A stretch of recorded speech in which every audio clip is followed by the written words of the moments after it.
प्रेम की शक्ति पहचानो, प्रेम की ताकत को समझो। एक राजा ने अपने मंत्री को कोई काम दिया, कठिन काम था, छोटी सी कथा है। तो मंत्री को कहा कि ये काम कल तक पूरा हो जाना चाहिए। जब मंत्री आया तो राजा ने पूछा, काम पूरा हुआ? बोले नहीं हो पाया। अरे मेरे आदेश का उल्लंघन किया, तूने पूरा नहीं किया। क्रोधी राजा था, क्रोधी स्वभाव। आदेश दे दिया कि इसको जो है मंत्री को शिकारी कुत्तों के बाड़ा में फेंक दो, शिकारी कुत्ते नोच कर खा जाएंगे इसको। वो जिसको सजा देता था राजा, उस शिकारी कुत्तों के बीच में एक बाउंड्री थी, उस बाड़ा में सैकड़ों शिकारी कुत्ते रहते थे और उसी बाउंड्री के अंदर उसको डाल देता था और नोच कर खा जाते थे। सबका दंड देने का ढंग अलग अलग। जैसे अपराधी को यूपी के मुख्यमंत्री आदित्यनाथ दंड देते हैं तो क्या करते हैं, उसका मकान बुलडोजर से गिरा देते हैं कि रहने की जगह ही नहीं रखूंगा, देखता हूं तेरे को, वो गिरा देता है। महात्मा बड़े दयालु हैं, कृपालु हैं, सीधे हैं लेकिन टाइट हैं। वे हमेशा जोश में रहते हैं। उनको देख करके हर आदमी को थोड़ा डर लगता, भय लगता है, खतरा है। साधु है, लेकिन 1 साल तक बदमाशों को, अपराधियों को मौका दिया। उनके आश्रम के प्रबंधक बता रहे थे 1 साल तक मौका दिए, या सुधर जाओ या प्रदेश छोड़कर भाग जाओ। बोले ना वो सुधरे और न भागे। तो उन्होंने फिर एनकाउंटर शुरू कर दिया, परलोक पहुंचाना शुरू कर दिया। 8400 लोगों को मार डाला है, 8400 एनकाउंटर कर दिया कि अब सुधरोगे नहीं। अब उत्तर प्रदेश में इतनी शांति है, चाहे रात में कोई महिला घूमे, चाहे छूने में डरते हैं लोग, किसी स्त्री को छूने में डर लगता है, जैसे 66,000 वोल्ट की बिजली ये खौफ पैदा कर दिया। किसी का मर्डर करने में डर लगता है, बंदूक लेकर निकल नहीं सकते हो, अंदर घर में रखो। ऐसा शासन, शासन तो साधु ही टाप का चला सकता है। क्या बात है। लेकिन साधु मिलता नहीं है जो शासन करे। साधु तो बस सत्संग करता है, बस यही बोलता रहता है, रघुपति राघव राजा राम, दारू पी गए गंगा राम। ईश्वर अल्लाह तेरे नाम। कौन समझावे लल्लू राम। तो ये सब संत का, उसका दिव्य जीवन होता है, वो संभालता अच्छी तरह। तो राजा क्रोधी था, आदेश दे दिया कि इसको शिकारी कुत्तों के बाड़ा में फेंक दो, कुत्ते नोच कर खाकर खत्म कर दो। ऐसी सजा दे दिया। छोटी सी गलती में बड़ी सी सजा, बहुत बड़ी बात है।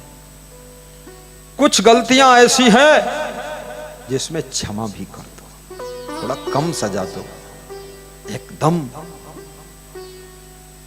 जान से खत्म।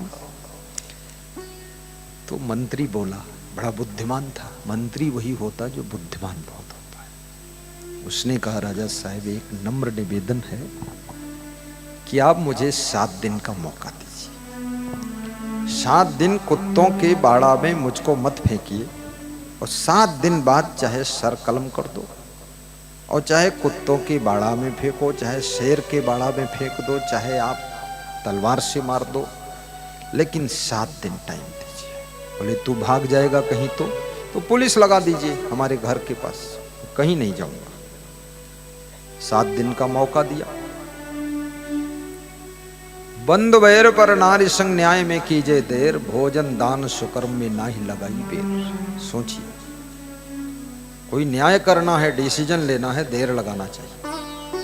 भाई से लड़ाई करनी, मारपीट करनी, झगड़ा करनी, देर लगाइए, टालिए। हो सकता कल मन बदल जाए, भाई बदल जाए। भाई को मार कर तुम कहां बलवान कहला सकते हो। और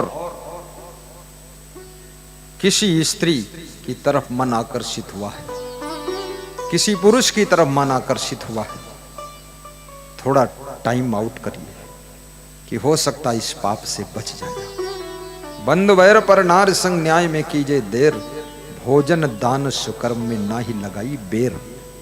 भोजन करने में, भोजन कराने में, दान देने में, दान लेने में, और सत्कर्म करने में, पुण्य कर्म करने में देर नहीं लगाना चाहिए। जल्दी करो कि मन बदल सकता है, इसमें जल्दी करो क्योंकि आदमी का मन बदल जाता है। ना ही लगाई बेर। भाई से विवाद मत करो, देवरानी से भी, जेठानी से भी टाल दो, कोई बात नहीं। 2-4 थाली ज्यादा ले लिया उसने, ले जाने दो, अपन तो 1 दर्जन ज्यादा खरीद लेंगे। तुम्हारा सामान कोई ज्यादा ले सकता, बेईमानी कर सकता, पैसा ज्यादा ले सकता है, लेकिन आपके भाग्य को कोई नहीं छीन सकता है, आपके कर्म को कोई नहीं बांट सकता है। इसलिए याद रखना, आप उसकी टेंशन छोड़ो, गुरु का सुमिरन करो, आपके पास उससे 1000 गुना होने वाला है। संतोष भी रखो। गोधन गज धन बाज धन और रतन धन खान, जब आवे संतोष धन सब धन धूर्य समान। संतोषा अमृत तृप्ता नाम तत्सुखम शांत चेत साम, नच तद्धन लुब्धा नाम इतस्य एतस्य धावता। शांतुल्यम तपो नास्ति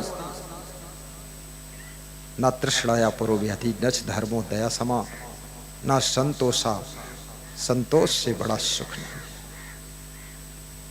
हर चीज में संतोष रखो। कभी आपको बोलने को ना मिले तो भी संतोष रखो। कभी कभी हमारे मंच पर लोग आते हैं, सबको बोलने को नहीं मिलता है। राष्ट्रपति हमारे आश्रम में आए तो किसी मिनिस्टर को, नेता को बोलने को नहीं मिला। एक बड़ा राष्ट्रपति आ गया, वही बोला, वो भी इतना खुश हो गया कि 1.5 घंटा बोला। हमने सोचा बुजुर्ग है, कम बोलेगा, वो तो चालू ही रखा, खूब बोला, अच्छा बोला। मैं भी खुश हुआ, सब खुश हुए। संभल कर बोलो तो आपकी बोली ही अमृत की गोली है, और अगर संभल के ना बोलो तो आपकी बोली बंदूक की गोली है, बंदूक की गोली। सोच समझ कर बोलना चाहिए। साहिब बंदगी। तो राजा ने 7 दिन का मौका दे दिया।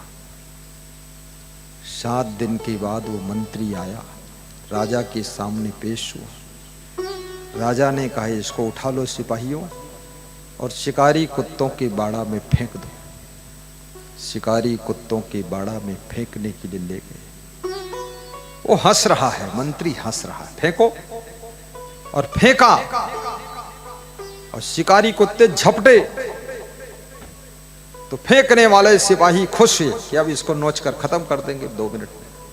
लेकिन कुत्ते उसको चाट रहे थे, काट नहीं रहे थे, चाट रहे थे। जीभ से हाथ पांव चाट रहे थे, मुंह चाट रहे थे, लिपट रहे थे, और कुत्तों से वो भी लिपट रहा था।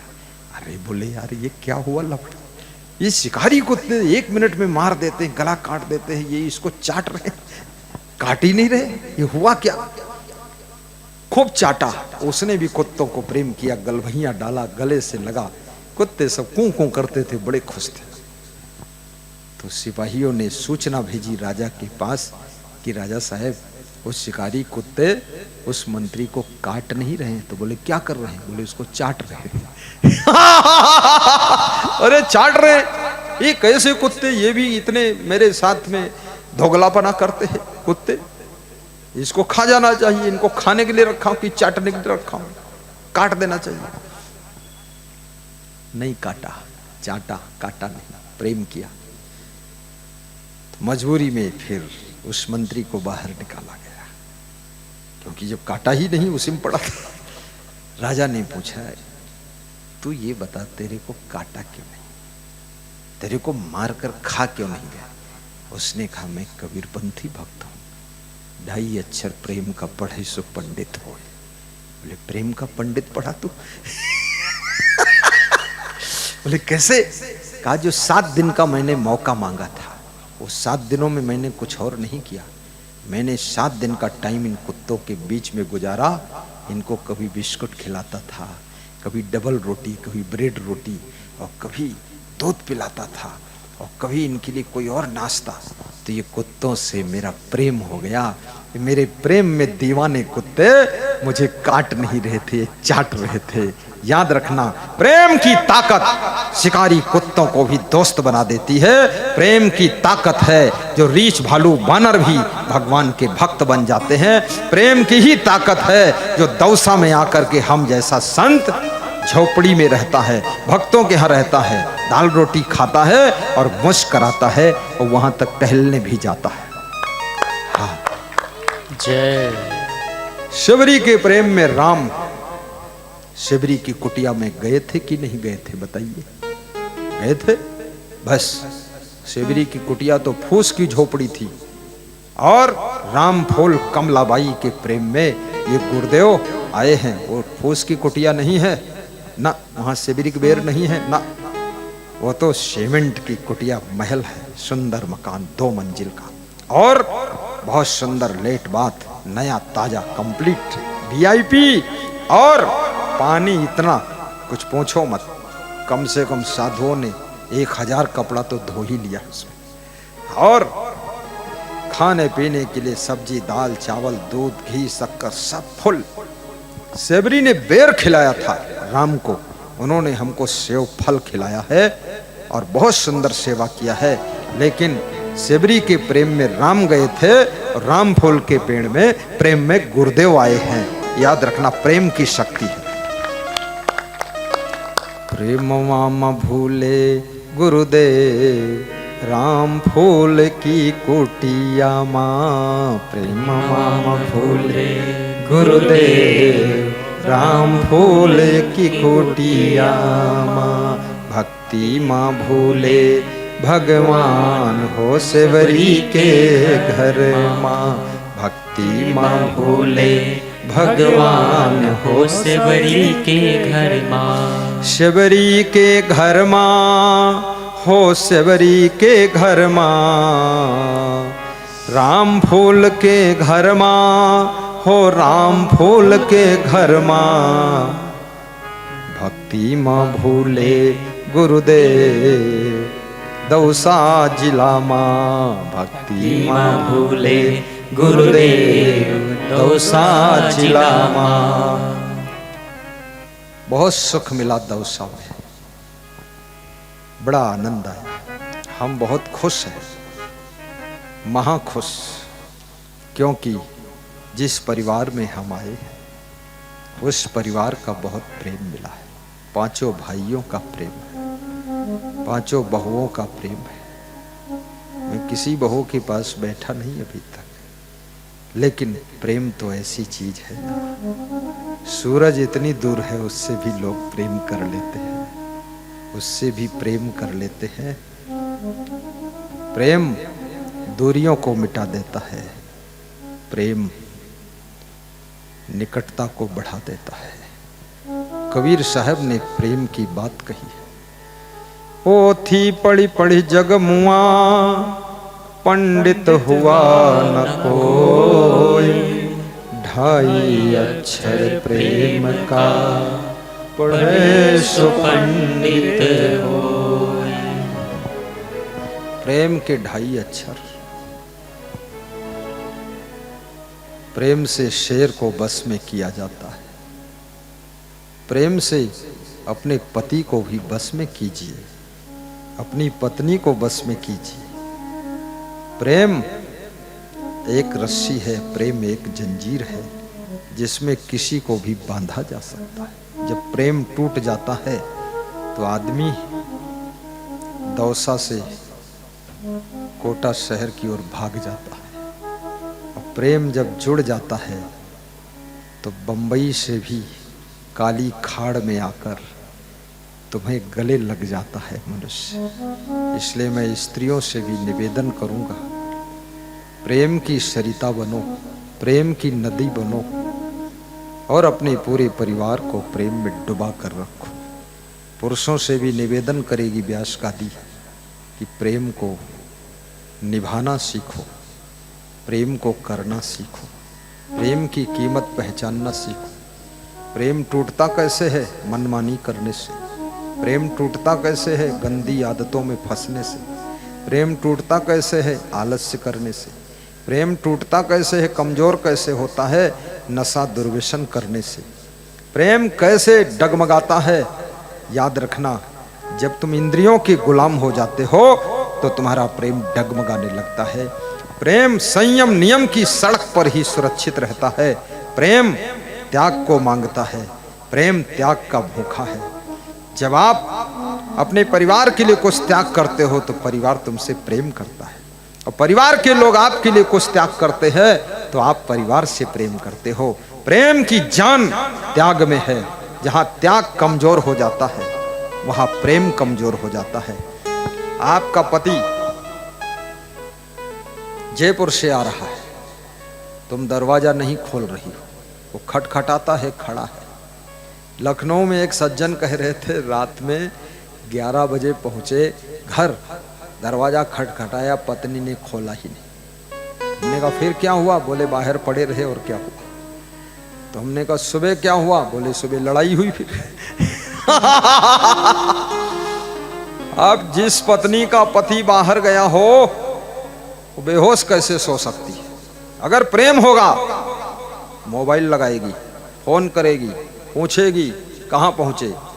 प्रेम की पहचान होती है आप उसकी खबर लेना चाहते हैं। जब प्रेम कम होता है मोबाइल आप नहीं लगाएंगे, पूछेंगे भी नहीं, खबर भी नहीं लेंगे, आप तो बस बचना चाहोगे।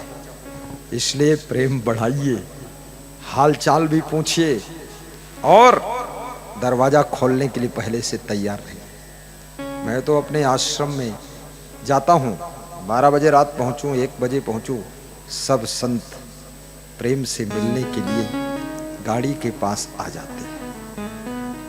क्योंकि अगर 2 बजे तक मैं जाग रहा हूँ, आ रहा हूँ, तुम आश्रम में हो, तुम समय से खा भी चुके हो, तुम जाग करके वहाँ रिसीव नहीं कर सकते हो तो आश्रम में रहने का तुम्हारा हक नहीं।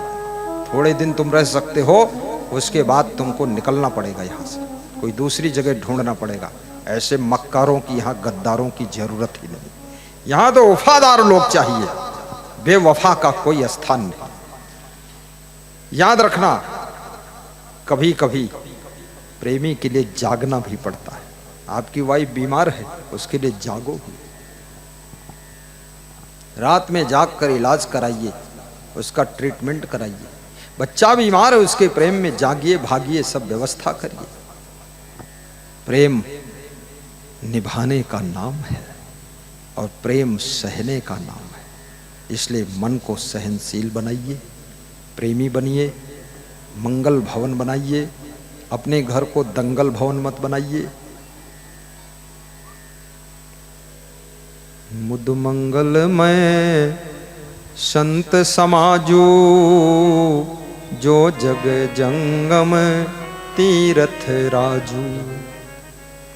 मंगल मूल अमंगल दमनु, सेवक सदन स्वामी आगमनु।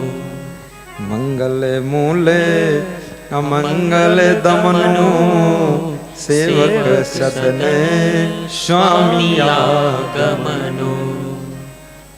आपका घर मंगल भवन कब बनता है?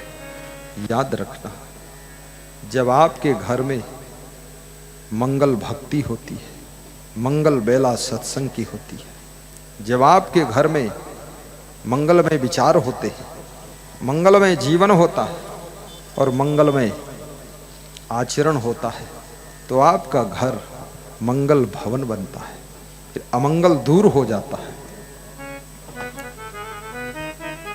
बोलिए सद्गुरु भगवान की जय। कितनी सुंदर माला है, प्रेम से लेकर आए हैं, ये प्रेम से लेकर आए हैं। राम फूल और भरत लाल जी गुरुवर को पहनाए हैं, गुरुवर को पहनाए हैं। पास में खड़े अशोक जी मंद मंद मुस्काए हैं, अपने घर में बुला रहे गुरुदेव कभी ना आए हैं। अब नंबर उनका आने वाला, गुरु उनके घर में जाने वाला, सत्संग की धारा बहाएंगे, गुरुदेव मंगल भवन बनाएंगे। ये अशोक पुलिस अफसर है बच्चा, उधर मुड़ो, देखिए कितनी सुंदर माला पहनाया। मैं सोच रहा था मेरा भरतलाल कहाँ गया है, वो माला ढूंढ रहा था। प्रेम माम भूले भगवान हो शिवरी के घर मां, प्रेम माम भूले भगवान हो शिवरी के घर मां। खट्टे मीठे बेर सेवरी चखी चखी लावे, खट्टे मीठे बेर सेवरी चखी चखी लावे। क्यों क्यों क्यों भोग लगई है भगवान हो सेवरी के घर मां, भोग लगई है भगवान हो शिवरी के घर मां। भोग लगई है भगवान हो शिवरी के घर मां। प्रेम माम भूले भगवान हो शिवरी के घर मां। आप सभी का जीवन मंगल में हो, ऐसी मैं शुभ कामना करता हूँ। धीरे धीरे सत्संग विराम की ओर जाएगा और मुझे सूचना मिली है कल जितने श्रोता आएंगे सबके लिए भंडारा भी होगा, नुक्ति का भंडारा होगा, पूड़ी और सब्जी का भंडारा होगा। आज सुबह सुबह श्री राम फूल मीणा जी ने मेरे पास आकर सलाह किया, गुरुदेव भंडारा कर दूं? मैंने कहा कर दो। तो क्या करोगे भंडारा में? बोले नुक्ति, पूड़ी और सब्जी। तो हमने कहा किसके लिए करोगे? बोले सबके लिए, जो भक्त सत्संग सुनेंगे उनके सबके लिए। तो आज ही से तैयारी रखो आप खाने के लिए, कल नंबर आ गया। ये पूड़ी नहीं है, नुक्ति नहीं है, सब्जी नहीं है, ये गुरुदेव के सत्संग का महाप्रसाद है, महाप्रसाद है। थोड़ा सा ग्रहण करने से बीमारी भी मिटती है और घर में कलह कलेश भी कम होता है। इसलिए यहाँ जो भक्त आए थे आशीर्वाद लेने, उनको मैं थोड़ा थोड़ा प्रसाद दे रहा था। केला तोड़ के किसी को अमरूद दे दिया और किसी को एक मीठा था उसको दे दिया, सबको पूरा हो गया प्रसाद।